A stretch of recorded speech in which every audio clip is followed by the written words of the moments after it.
Welcome to the Art of Procurement podcast. My name is Philip Ideson, a 20-year procurement practitioner, former head of procurement and advisor to procurement leaders around the world. I started Art of Procurement to help leaders and their teams access the resources they need to increase their impact through insight-driven procurement. You are listening to our flagship podcast where we pull back the curtain and shine a light on the strategies, tactics and tools that leading procurement teams are using to align their impact with the needs of their business. And for today's podcast, I'm going to share with you a recent category briefing that we held within our AOP Mastermind community. Each month within AOP Mastermind, a category subject matter expert hosts a 30 to 45 minute briefing for our members, sharing current insights, tactics, and strategies related to their category. A couple of months ago, Kelly Barner and I were joined in this AOP Mastermind session by Grant Caplan to talk about all the upheaval and uncertainty going on right now in the meetings and events industry. Grant is president of Procurigence, a managed travel consulting and conference resource firm specializing in optimizing spend. They're also part of our Experts on Demand network. Grant is also chairperson of the GBTA Committee on Diversity, Equity and Inclusion. If you have any responsibility for the travel, meetings, or events category, today's podcast is definitely for you. So let's go straight into the conversation where I start by asking Grant how he got involved in the travel, meetings, and events space. As a kid, I traveled a lot. I lived in France, US. I lived in a lot of places, let's say. And I enjoyed the different cultures in each place. And I thought, wow, it would be good to have a job eventually where you could enjoy the knowledge and the increasing knowledge of different cultures. And my father, for all the money he spent on education, would not allow me to be a flight attendant. So I had to. That was out. Yeah, that was out. So I wasn't allowed to do that. So I ended up where I worked in the U.S. House of Representatives with the governmental committee, the House of Representatives committee that oversaw the GSA, which is the largest purchaser of travel in the world. And so a little baptism by fire, as they say in the U.S. South, and had to learn a lot about the federal regulations governing government travel, and ended up moving through a series of travel-oriented jobs once I left Capitol Hill, and ended up where I was giving more advice on the things I was selling. So it made more sense to give advice, and here we are, 30 years later. Right. Yeah, which we don't whisper because we should whisper because I tell people I'm 29. So that that kind of messes with head kind backwards then. But no, It's one of those things that I think is we often look back and think about how many years we've been doing something, and it's like, wow, has it really been that long? But it also shows you've seen it all. You really have. And we've seen downturns financially in 2008. We've seen trouble in 2018. We've seen the cost of oil really change the travel market entirely. And not just the cost of travel governed by the prices of oil, but in the city where I live in Houston, in Texas, that changed the local market significantly when the cost of oil went down to negative something a barrel. And boy, the scare that people had, and how would they procure what they needed to keep their businesses running and so on. So procuring travel is very complex and relies on not just your own industry, but other industries that are affecting the entire travel market. And meetings and events is a lot of money that people don't really understand how much they are procuring. So when it comes to meetings and events, I know that's where we're going to focus today. Right. I always like to start with some definitions or some kind of setting the context of what the category is, because often these categories can mean different things to different people, or they think that different things are involved in them. As you think about meetings, events, what does that category typically look like? What are the things that are involved in the meetings and events category?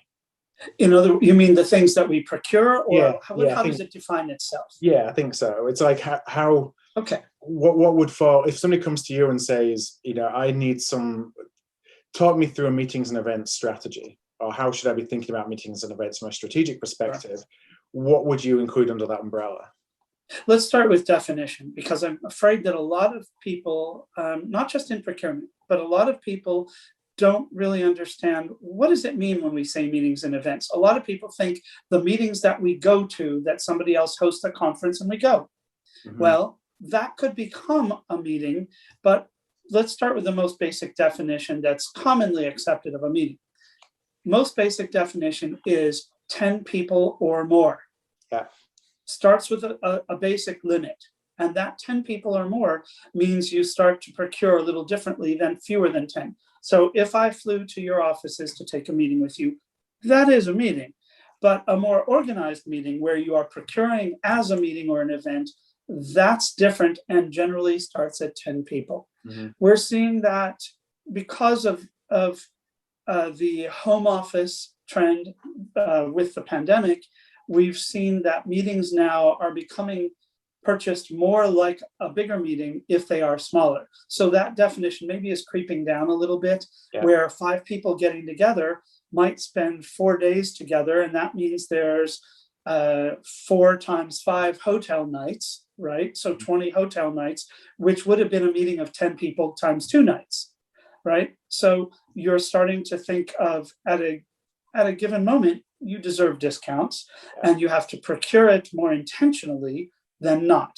When I just fly to somebody's office and meet with them, I stay in a hotel that's really not, it's not an event procurement. It's an overall transient travel procurement. So starting with that definition, then the things that you'll end up having to buy most basically are the air travel to get there, the hotel where you're going to stay, because you have to stay somewhere, hotel or a shared place, conference center. You will have to provide meals. You'll have to provide, in some cases, office space or conference room space, meeting room space. You will need to provide transit to and from the airport. And you need to make sure that the travel kind of disappears so that the actual gathering is productive. And that's the point of business travel in the first place, is the work that you're doing when you are at your destination. So can I continue just a little bit? Sure. So the other things you'll procure in larger meetings might be things like trade show stands, might be things like extra services that you might need a speaker.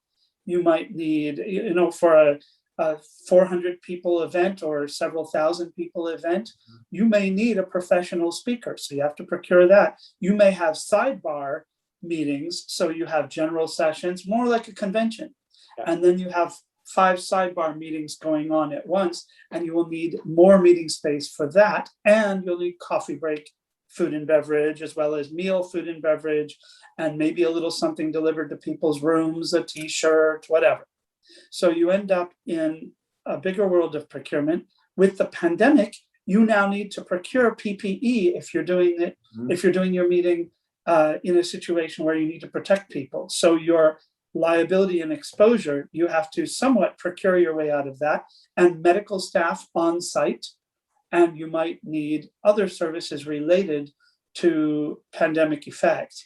If you're doing your conference outside USA or outside a country that is very well vaccinated, with a very well vaccinated population coming to your meeting, then you will need a lot of other mitigation procurement also in order to keep everybody safe and make sure that your liability and exposure is kept to a minimum.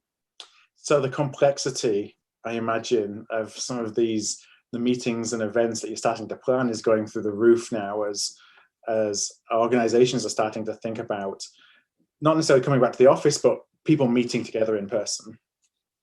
Absolutely. And it used to be pre-pandemic, just US spend was over 100 billion in trade show and exhibition. And that's not even simple meetings, right? So if you think about the amount of money at stake here completely for suppliers and for us as buyers, it's a lot of money to manage. And most companies we find do not know how much money they spend on meetings and events. So the very first challenge they have to come upon is figuring out something from the expense reporting system and maybe the budgetary system of what was spent on meetings and events. In some companies, it'll be easier than others. You have to have design a policy so that you know what is a meeting or an event and how will we buy for it. And how can we leave the control with the person that is in charge of the meeting and event, because they have to make sure the productivity comes, but the procurement control comes from another place, and that you graciously and gracefully make that come together into a complete picture. It's the art of procurement, isn't it? Grant, I actually have a question for you. And it's interesting because I had already thought about this before you sort of made this point just now of separating the ownership over the meeting, right? Someone in the business versus the responsibilities that procurement has because there are spend and suppliers involved. And when I start to think about, okay, so I'm envisioning all these different categories of requirements when you talk about having, let's stay with your 10-person meeting. And I start to think, okay, what's my spec? Now, if I'm the person in the business and I'm setting up this meeting, I have a business objective that I'm trying to achieve. There's a reason I'm bringing these people together. It feels like there's a lot of gray area where I might say, okay, I want to meet at the Waldorf Astoria. I want town cars. I want lobster and steak for lunch. We want the flambe thing and the guy with the really tall hat. We want really nice custom made drinks. How do companies either set policy or work through procurement on an event by event basis to say, we agree the Waldorf Astoria is lovely, but you know what? The Marriott's nice too, right? We all want steak and lobster, but you know what? Chicken Caesar salad is really probably healthier for everyone. How do you deal with some of those qualitative things that both affect maybe the impression created by the meeting, the experience created for the people who are there, but then also what's sort of the ROI from a business standpoint that needs to connect the really stated business objective of the meeting with how fancy and, how much accoutrement, do you need gifts in hotel rooms, how much PPE, that kind of thing that's a little bit more qualitative. That's a big question. That's a lot of things. And we should meet at the Waldorf Astoria and talk about it. That's over steak and lobster. Steak and lobster, yes. Flambe. And the guy with the tall hat. And he's the cheapest part of the whole thing. Probably. Yeah. If they can find somebody, right? Yeah, I'll bring the tall hat. That's not a problem.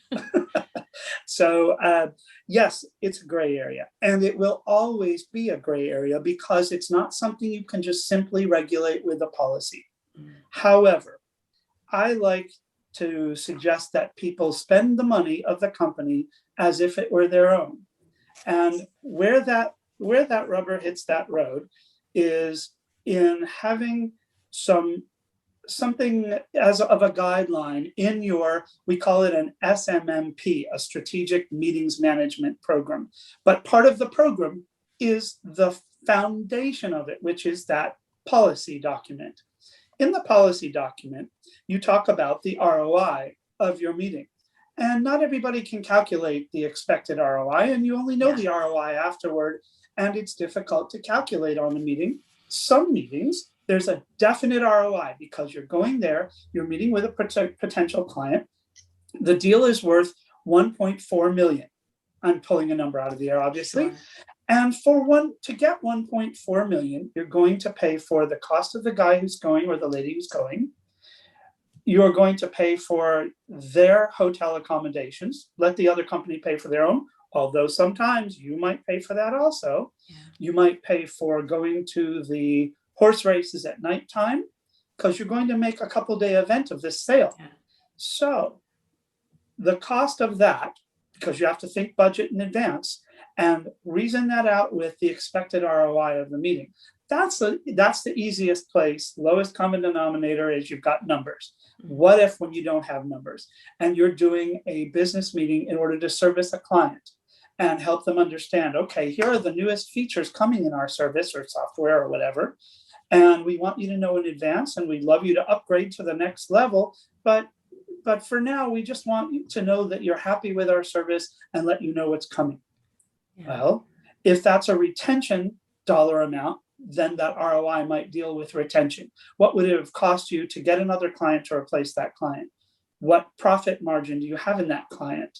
and so on. So you have to find different definitions of ROI for different types of meetings, and you can put that in the SMMP policy as a guideline. Am I getting to answering your question? Because there's more.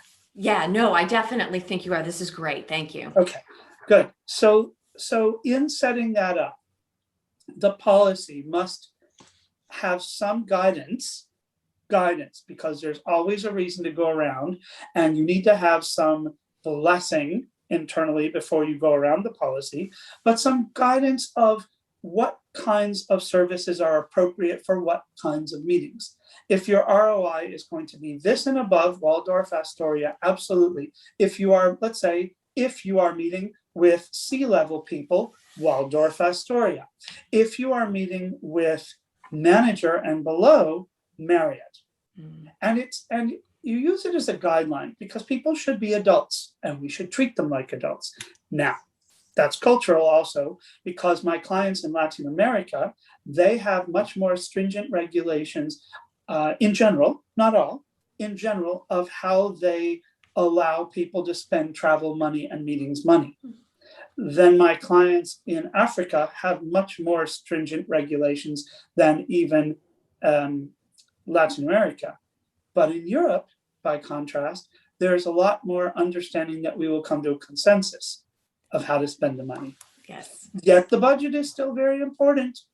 I'm not discounting that, but guidelines for those kinds of things with a backup that make them policy will be most effective. And you will be able to have a document that governs the process of making that graceful overlap between the business purpose and the spend that it takes to make that business purpose. And as procurement professionals, isn't that what we're doing all the time? If I buy I-beams to build prefab buildings, I need to make sure that those I-beams are the quality needed for the business reason, but I need to get them at the best price. Same thing with meetings and events.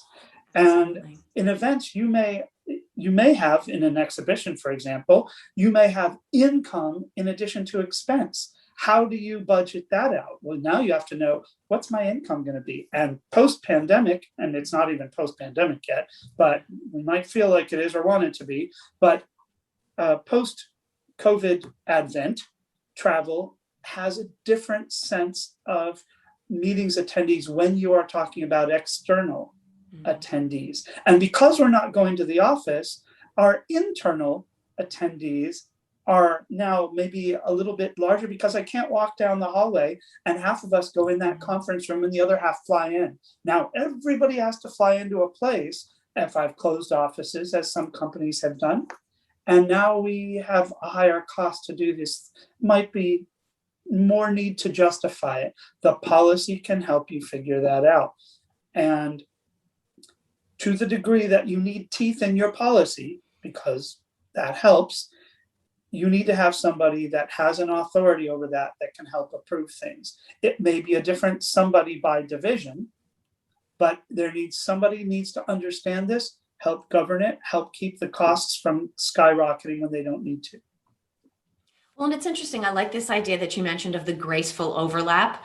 That is what we should be doing. Do we always achieve it? Maybe not. Yes. But it is interesting. And I don't think I had thought about it this way before, that as we talk about self-guided buying or self-sourcing, right, in so many new categories, in a way, we've been doing this, at least in principle, in business travel for a very long time. And so it's an opportunity for companies to maybe look at, how do we currently define that graceful overlap in policy language and guidance and the enforcement teeth that we potentially put behind it? And how does that maybe advise us in some other categories? How hard did we have to be around our rules and regulations to get to the desired effect and have control in travel? Maybe that gives us a little bit of learning for other categories. And you need different voices in this procedure to put together this guidance document. You need the stakeholder voices. You need procurement voices. You might need finance voices if finance and procurement are divergent. So you also need HR voices. You might need legal and risk voices, right? So you need a lot of voices. And oddly, when we write a business travel transient policy for a company, it takes us very little time. We only charge $1,500 flat fee for it. It's simple, right? That's not a lot of time needed. When you do a meeting one, it's not a lot more, but it is something where you need to have different voices in it, saying, understanding different things than when you do the business travel transient policy, which is much easier to do as a mandated policy than a meetings one. And depending on what culture you have in your company, you need to match policy to culture, so you're not throwing people too much of a surprise in the SMMP policy, Strategic Meetings Management Program policy. So it takes some real deliberation to do it, but so many companies feel overwhelmed by it that they're not doing it.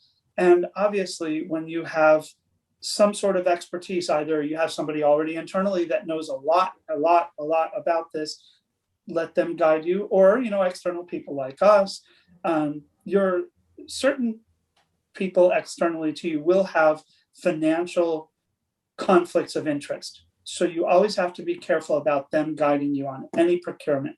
And that would be organizations like travel agencies or meetings houses that are that have preferred providers, because then that could color their advice. So you just have to be careful about who you go to for advice, and there's a lot of sources for advice on it. So I want to talk, bring it to the here and now and everything that's happening in the world around us, and basically split this up into two. We talked about team meetings, so bringing together internal folks to a central hub, perhaps even replacing the office to do brainstorming sessions or to whatever that looks like, an offsite. And then on the other side, there is the big events, the conferences, the 100-person go to a conference center kind of thing. Starting with the meetings, the internal meetings, the smaller ones. Where are we right now? We're here in June, and is that kind of getting started again, as there's still hesitancy to bring people together in person? I'd just love to know what you're kind of seeing across your client base. We are seeing different approaches at different clients. Remember, every corporation has its own culture, and let's just say organization, because it might be a nonprofit or an association. So every organization has its own culture. It has its own perspective that brings that culture about. Well, those two things give the answer to your question. Where are we? What are people doing with these type of internal meetings? Because people are not back to office yet, we are seeing more, let's fly to a central location, which is where the procurement art comes in, and trying to find a reasonably priced central location. And you want to know in advance what air transit hotel meals will be for those things, because that's the largest piece. And time out of the office, right? Because that's a soft cost that you need to think about. What are these people's time worth? Right?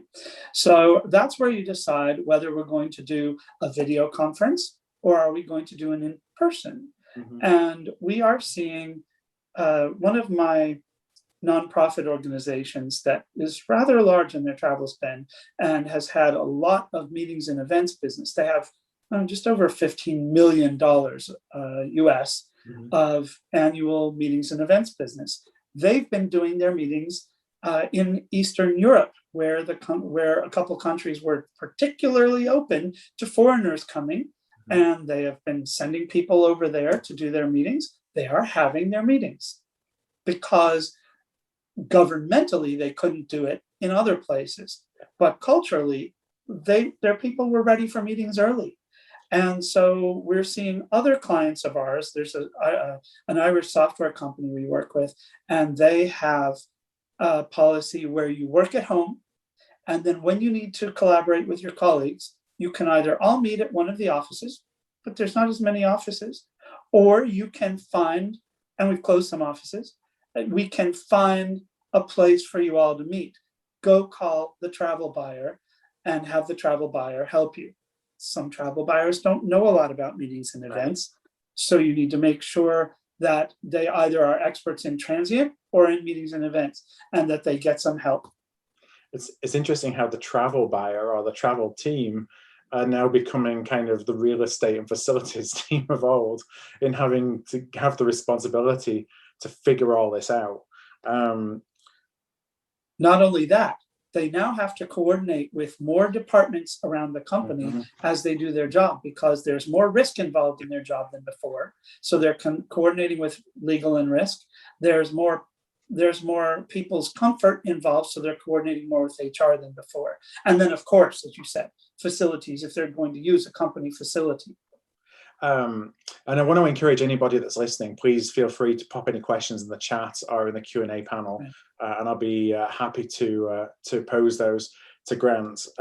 My follow-up question on that is, as you're starting to see people traveling again, how mandatory is that? You know, what option is it?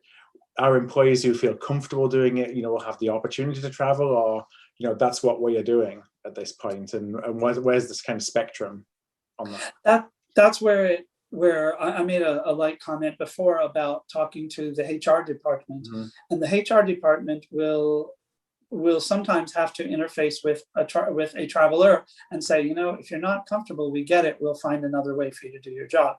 And so you have to be more sensitive than before to people's comfort level, especially if they are unvaccinated, and especially if you are not tracking their vaccinations. Some companies feel they can, some can't, legal questions, HIPAA questions, and so on. So depends on the global region, whether you're allowed to collect that information, whether you're allowed to require people to have them, as the question has been raised. That relates directly to this question that you posed. And comfort is a thing. So you might, during this time, recommend using rental cars more than before, because you don't know if that Uber or Lyft driver or taxi driver or bus driver has protected themselves and you're not protected.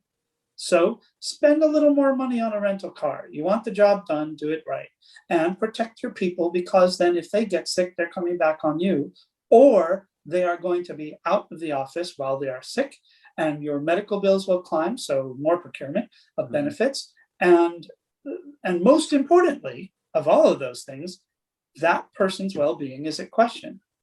That's what's most important. But all that has impacts in different ways. Are you finding that the clients that you work with, but also you get to see the big picture of a lot of how a lot of organizations are approaching this, that they're empathetic to spending more money to make their employees feel more comfortable, and that can be through, at its extreme, it's fly business versus flying coach, because you're not going to be, there's going to be more of a circle around you rather than sitting next to somebody to, getting a rental car, and as rental car prices have gone through the roof because of supply and demand, versus traditional ground transportations. Are companies being empathetic to that? Yes and no. We are seeing the best thing companies are doing today that they were not doing as much is being proactive about nonstop travel. More flights means more people to be around, means more risk. Okay, as people are getting vaccinated, this becomes a lot less of a concern. I happily connect on my own travel. However, we still need to understand that with variants in COVID out there, maybe people are more at risk than we like to think. There are still things to be concerned about. Companies, I find, are doing a little more business class travel, but not a lot. But I do find them paying for extra legroom seats. I do find them paying for that desirable window seat, because that reduces your perimeter of people around you, as you said.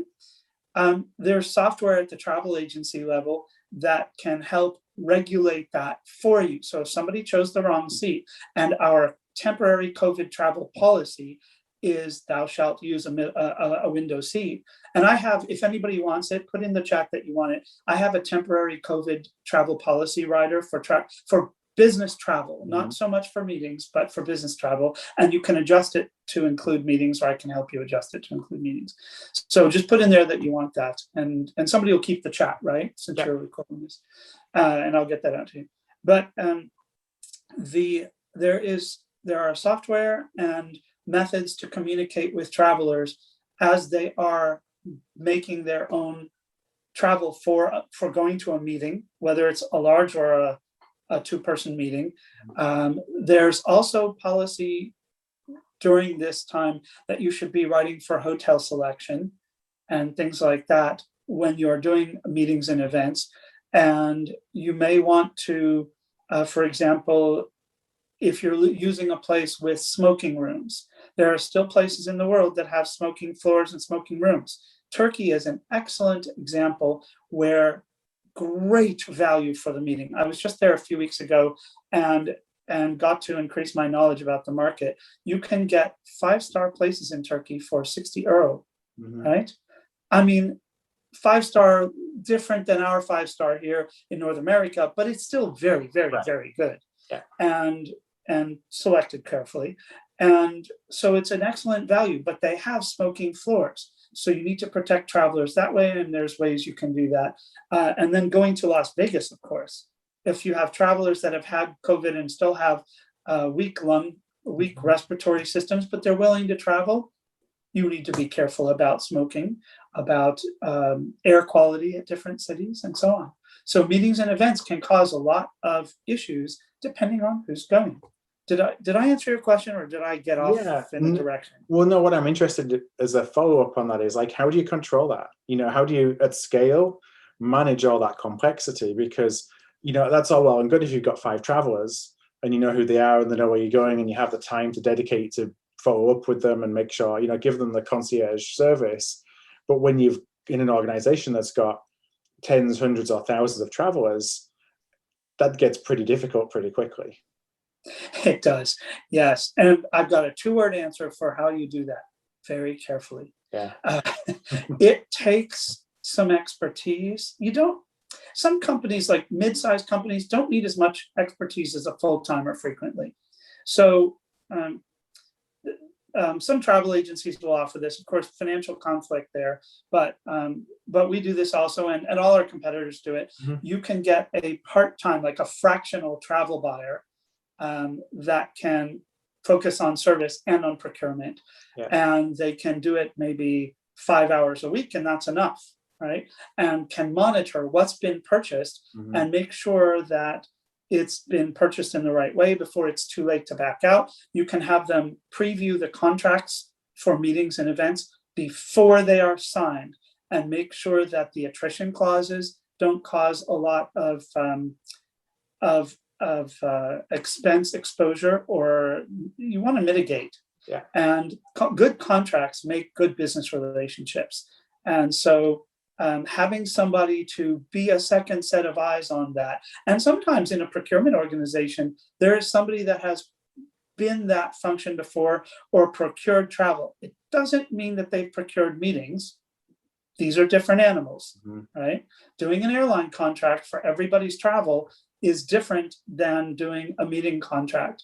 And the force majeure clauses in the contract need to be negotiated. Well, some procurement people are really good with those, and some feel unsure because travel force majeure clauses and meetings force majeure clauses are well different. I also have some notes on those if you want force majeure notes from a session from MPI, Meeting Planners International, that I attended. I took some great notes and I've been giving them out liberally. MPI is happy with that. They don't mind. Awesome. Put that in the chat too if you want. Yes. And we'll make sure for everybody who watches this as I watch again afterwards, that we have the ability to share those as well. Yes. The last kind of question when I think about from our meetings, but I know this encapsulates both, underlying travel costs right now. You looked at 12 months ago, you could travel anywhere for $10 because everyone's just desperate to get a bum on a seat. Obviously not so much the case now. And I just wonder, again, as we are here beginning of June, kind of what trends are you seeing in terms of the underlying costs of travel, and where do you think they're headed? We have a thing that we do venue sourcing for companies. And so in doing that, and we do it free of charge, it's kind of cool. We have discovered that certain locations in the world, in North America, South America, anywhere, certain locations are having trouble filling beds. They say, you said bums on seats, but also that's for airlines, heads in beds. Yeah. For hotels. So heads in beds and bums on seats, right? So getting heads in beds is much more difficult for certain regions than for others. We keep an eye on which regions can you get more value out of your meeting, because we do this all the time. And there are some that you really want to go to that are easy to get to and have great costs, and others like Florida, because the state of Florida was open earlier and filling up, and good weather, you could be more outside if you were concerned about transmission of virus. Florida is a market where there's a lot less need for business because they're getting it. Yeah. Texas was open earlier. Texas is doing a little bit better, but there's still parts of Texas that are doing less than others. So micro regions, right? Mm-hmm. Then there are different states that are definitely experiencing more difficulty in filling space. That's where the expertise comes in finding that place and balancing the cost of that versus the cost of the air and the food and beverage, and the time out of the office. Because all of that comes to good old, what's our favorite procurement expression? TCO, right? If we're not looking at TCO when we spend money, we're, as procurement professionals, we are remiss. But it's not always just the money. And I have to say this in travel because too many procurement professionals that I've worked with that don't have a travel background, they think that it's like buying pens, right? It's not, because a pen is a pen is a pen. But a meeting is not a meeting is not a meeting. A meeting in a Motel 6 is very different than a meeting in a Four Seasons. Mm-hmm. We all appreciate that. We're not all going to spend one or the other, but the value has to be considered beyond just what you see on paper. Yeah, you know, I can speak to that from personal experience. I managed travel 15 years ago or so now, and I have to say the only metrics I was given were cost per mile and cost per hotel night, and that was the only thing that mattered. So, you know, whereas I'm coming in and instigating a 3-star hotel room policy versus a 4-star, and then everyone's celebrating the fact that, you know, your average cost per night is $120 versus $180. No right. consideration whatsoever put on the traveler in that. It's just a pure, what's the numbers? And you know, at the time I didn't really realize that because I wasn't a travel buyer. I was just given the travel category. You know, you look back and you realize how much more. I mean, it's experiential and you know, quality of travel and all those things that tie into a program that when you approach it with a traditional procurement mindset, you don't necessarily think about. When you are, and everybody who's taking notes here, take this down. Grant's summation of buying travel and meetings and events. Grant's summation is travel is a service sold as a commodity. So when you are buying a service, you are buying something that's a little bit softer in the value, a little bit tougher to claim ROI on. Those two statistics you mentioned are excellent statistics to monitor, but only for certain reasons, and they are no good after you reach the other reasons, and you clearly identified that. But to the degree that you work with somebody to get a sense of what the ROI is in a different way, not just those stats, then you start to realize how to buy better and buy smarter. And the back of my business card says helping buyers buy for a reason, because it's not easy, right? And you have to educate yourself, and you can become a member of Global Business Travel Association, or you can, there's a couple different organizations that do that. Global Business Travel Association is the largest. And then there's, of course, Meeting Planners International, Professional Convention Managers Association, PCMA. There are a lot of different places where you can educate yourself and become better at what you do, and therefore professionally develop yourself while benefiting the company. Everybody wins. If you want some resources on that, I can give you a list of them you can send out to everybody who attended. All right, great.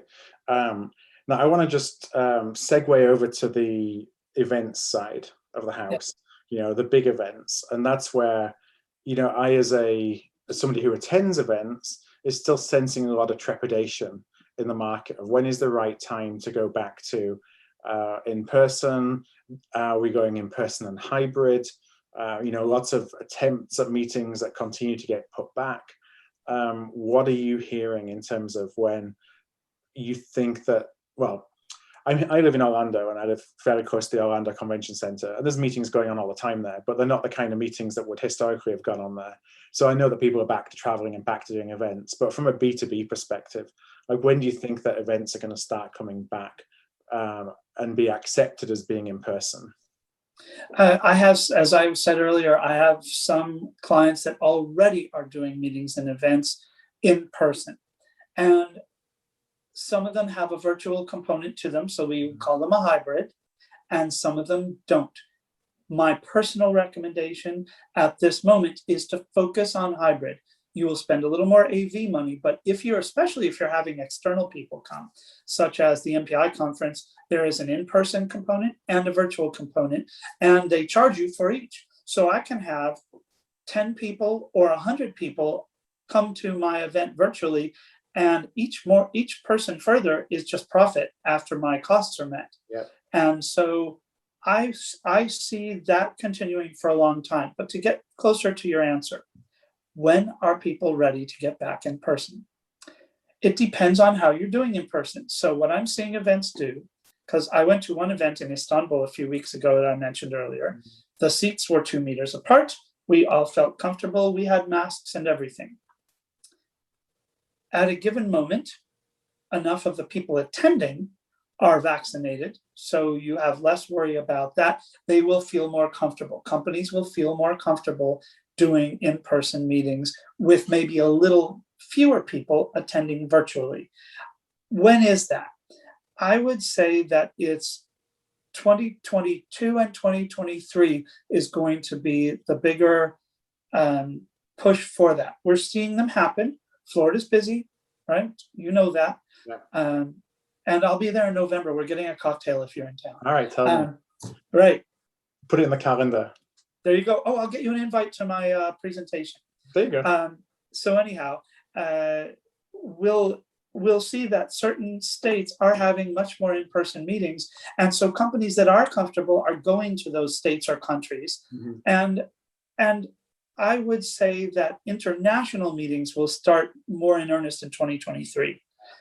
That really needs a lot more to be sorted out, a lot more herd immunity to be achieved. That needs more moving parts to be on the same freeway together. And today, some are on surface roads going down cobblestone streets, and some of them are on nice surface roads, and some of those surface roads have potholes. So the route to get there is too divergent at the moment for international meetings. For domestic meetings, much sooner, maybe a year sooner. And end of 2021, we are seeing more. And we are seeing, right now is the time to plan for those meetings, 2022 and 2023 and even 24, because there will be a surge of pent-up demand and costs will be high. You need to absolutely negotiate carefully and allow for future mitigation that might be needed. What if something else happens? Lesson learned. Don't go forward not having learned your lesson. Figure it out. Do the best you can. What are some of the, because that raises a great point. How are you seeing organizations approach that in terms of optionality? So you haven't got your contract and you're stuck with a $500,000 bill. If you decide to cancel your event, for example, you have the ability to walk away. Because I imagine that there's not a lot of desire on the other side of the table to give optionality, because ultimately, if something happens again and they're all on their knees again, or all the events, the conference centers and the hotel spaces and ballrooms and all those things. Optionality comes with desire for your business. If I don't need your business, you will take my terms and my terms only. It's really that simple. So I know in certain regions of the world or of the US or anywhere, optionality will be a bigger discussion. And it's not just force majeure clause, it's attrition, it's cost, it may be a scaled up cost based on how much you produce. There's a lot of different ways that hotels are figuring how to assure their profit and they just, they deserve a profit like all the rest of us. We shouldn't begrudge them their profit, but we also want to protect ourselves, and that's where those options come in. And maybe changing the place of your meeting gets you so much better of a contract and a mitigation plan that it's worth having your meeting in another place. There was just an article in Trade Magazine called Second Tier Cities, right? This is a principle we preach in our company because that's where the best bang for your buck can be. Not necessarily, because look at certain cities like New York and San Francisco, hurting for business a bit. And so maybe you can do something really great there, and that's not a second tier city. The answer isn't an always, it's an often, right? And so with those second tier cities, it's interesting because I'm in Boston, a very expensive city to have even a local meeting, right, for people who don't have to fly in. So Boston never gets picked. But, not that far to Rhode Island, you go up to New Hampshire, TF Green, right? There's always those options. Historically, my experience has been that when you have people coming from multiple locations, sometimes in clusters, the rule was sort of you look at where most of the people are, you try to have as few people flying as possible, but you also look at the cost of where they are and, can you move a little bit outside a city maybe and save some money?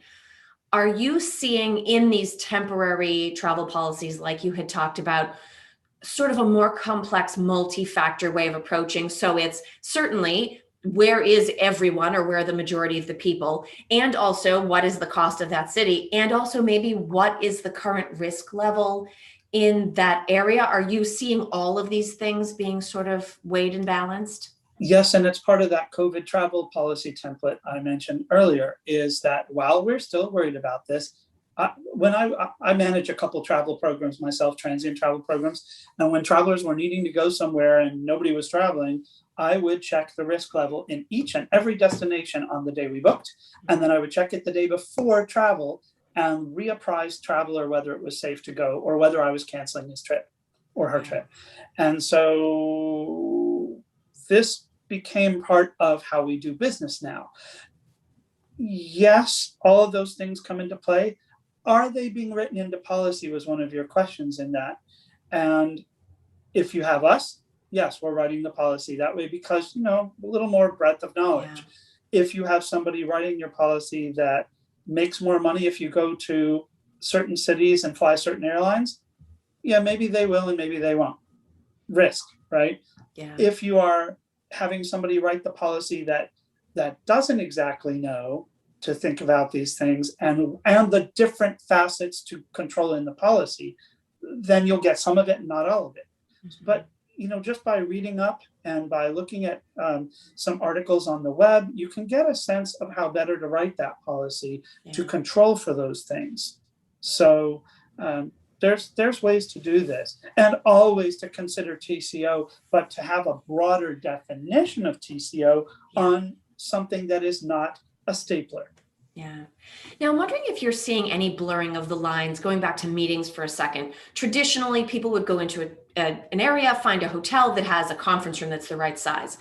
But in the year or two or three, depending on where you are, co-working spaces or these, temporary sort of entrepreneurial centers where you get one room, you get a boardroom, you get a small conference room, they were starting to increase in popularity. Are you seeing any blurring where traditional corporates or enterprises are starting to leverage the existence of some of these co-working or co-meeting spaces, either because it's maybe less expensive than a hotel, or maybe because if you pick the chain that functions in the right region, you can get, a corporate membership and kind of make more flexible use of that. Are you seeing corporates start to move into that area? I absolutely am. That's a really good question because it's happening in a couple different ways. Firstly, there are the traditional co-working spaces that we know of, like a WeWork. But then there's also office suites. There's a big proliferation of these office suites that have conference rooms that you can rent by the hour or by the day. You get a membership and so on, just like you mentioned. So yes, those are being used for these group collaborations where we all come in from different places into one. Those cost less in lower cost places, right? Houston costs less for those than Boston does. Okay, so Houston's in the middle of the country. A lot easier for everybody to get to if you're coming from all over. If they're just coming from New England, it's kind of silly to fly to Houston and spend all that time out of the office when you could just go to Boston and spend a little more on that, then your TCO will be lower. So yes, companies are doing it. Another thing that we're seeing offered, I'm not sure the answer of whether it's being taken up or not, because I've not been able to get straight answers out of hoteliers, but hotels are offering their rooms as an office away from office. So it's like a day office or a day room. You can have the facilities of the hotel, go use the swimming pool, the gym, eat at the restaurant, have room service, and you get a desk, you get maybe a view, you get a place away from place that may contribute to your productivity because there's nobody going to online school in the background, no dog, no postman, no letter carrier. I think that sounds attractive to both Kelly and I right now. I know, we're like, how do we sign up for that? There you go. Pool and room service plus no kids. Absolutely. Exactly. And people need to sometimes get away from what they're doing normally to get a different result. The whole definition of insanity thing, if you want to get something different than what you've got, you have to do something different than what you've been doing. Yeah. So those help. Interesting. But they can be expensive. They can be very expensive. You have to look carefully. And there are a couple of websites that if anybody wants it, I'll dig out the website name. And you can go right on there and book right on there because hotels use those more than anything else to sell it. Okay. One last quick question, and then Phil, I will give Grant back to you. This is actually more on the events side. So you were talking about the fact that 2022, 2023 is when you think like not meetings, but the really big events in person are going to maybe cross the tipping point and become more popular, but that companies need to think ahead. And when I think about sort of the confidence horizon on that, if you think about, I mean, is it a rolling 12 months? Do you have to be willing to think as far as 18 months? Or can we just sort of be looking at what do we want to do around events 6 or 8 months at a time and always be revisiting, at what point is space going to start to book up, do you think, versus where people are going to be around their confidence that they're going to actually host and commit to or attend these events? Yes to all of that. Well, that was easy. All right, finished. Come on. I like that you understood the idea of a rolling evaluation. A rolling evaluation is very important because the market's changing and you want to take advantage of any dips in the market where you can get better terms, better pricing. You also do, though, want to plan ahead. Part of how you can plan ahead is to make, and when we do these for companies, we set up frequently a chain-wide agreement with a hotel where you're going to use it for business transient travel, but you're also going to use it for meetings and events. And so you want to leverage those two types of procurement. And the art comes in. I'm sorry, but I just love the name of the organization, Art of Procurement. It is an art. It is not just a science. The art of the procurement comes in that case where you leave yourself enough flexibility that you're not beholden to that chain for every meeting or for too much. And then the prices go up and that wasn't the right choice. So the art comes in the terms of the agreement and the negotiation. But for your bigger events, 100% plan now. The price difference won't be enough to make it worth pushing it too late. Plan now for big events. And the part of that will be dynamic will be your attendees' origins, right? If they're coming from a country that has still pandemic issues at that point, you will need to control for that and manage it and serve it and mitigate risk of other people that may not be vaccinated, that are just starting to mix and mingle in general, but they're the people whose bodies wouldn't allow them to get the vaccination or personal choice didn't allow it, whatever. So be ready to plan for that in advance, but plan in advance. then you can change those mitigation issues as the situation changes. For smaller meetings where you're a little more flexible about where you can have them, that's where the rolling evaluation is a little bit better. Or if you can get some terms from a place that's hungry for your business that allows a cancellation or a change of date in your negotiations, absolutely, you can plan those now because you have more flexible terms. So yes to all of what you said. Did I miss any part of what you said? No, I think you covered it. Thank you, Grant. Good. That's a lot. That was a big question. That was a big question. But, yeah. Well, this is a space where we could probably continue asking you a bunch of questions until you kind of blew in the face with your answer. Okay. But I have the easy one because I know it's a couple of minutes before the top of the hour. I want to thank you, first of all, Grant, for spending this time and sharing your expertise and all the things that you're seeing, all the insights that you're seeing right now in a space that really is changing by the day. For anybody who is watching, whether it's watching now or who's watching when we post this inside of our community for folks to be able to watch it again, where would be the best place or the easiest way for them to find you and continue? Oh, that's easy. Yeah, that is the easiest question of the day. You win. You win. Kelly, I'm sorry. Those were very difficult questions. That's okay. Somebody's going to be the bad guy. This is the limit of my question asking abilities. So that's why I did the last one. Well, I get paid to answer the tough ones, but I never get paid to answer how to find me. So it's very easy. Our website is obviously the www if you want to use it. Procurigence, which is like procurement and intelligence. It even says on my business card, let's say I got to read it out word for word. Intelligent procurement for meetings and travel. So otherwise, we'd have to call it Intelligent, which is kind of silly, right? So Procurigence.com. That's our website. My LinkedIn is as simple as that name you see on the bottom of my Zoom window there. You can look for that and you can message me there. My email is as simple as my given name my last name, grant.caplan at, oddly enough, procurigence.com. So there are many ways to find me. I'll even give out my phone number very liberally. It's a +1 832-554. I have to read it. 6346. 832-554-6346. Now, everybody has an ability to get to me and throw an email question my way if you want. I'm happy to answer simple questions. Doesn't need to be on the clock. No excuses. All right. Well, I'm going to call that time. Kelly, thank you for asking the harder questions. And Grant, I want to thank you so much again for joining us today. It's a pleasure. Maybe we do another one on business travel sometime. Yeah, it's a deal. And I'm going to be holding you to that cocktail in November. That's right. Or on how to procure travel agency. That's really tough. And the service levels have gone just askance, and you have to contract very carefully to get good service levels in this post-pandemic atmosphere. So maybe that could be our next one. All right. Well, we'll definitely bring you back. Thanks a lot. Thank you, Grant. Everybody. I want to thank you for listening into today's episode of The Art of Procurement. To go deeper, including access to transcripts and actionable outtakes from the podcast, join the free level of our AOP Mastermind community. To learn more, go to artofprocurement.com/mastermind.